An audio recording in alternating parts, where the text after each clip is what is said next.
This is the Raptor Picatinny rail lock, and we have a mounting kit that comes with it to secure it to the Rigid MOLLE panel.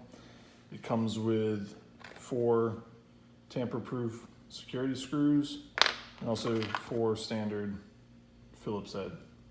We're going to slide these 2 backer plates that are drilled and tapped right there where we want to mount it. It'll line up with the 4 holes.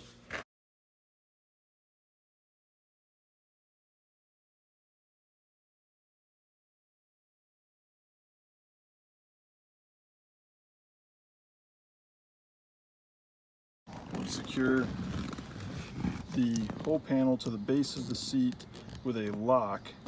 The Raptor Picatinny rail lock and mount secures the firearm by attaching onto the Picatinny rail.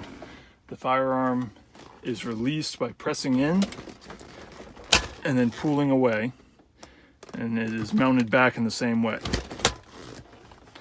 Now, to lock the firearm in place, press in that silver button, and it is now locked and will not release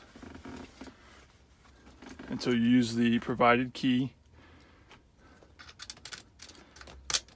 to unlock it and get it back into the ready position to be accessed.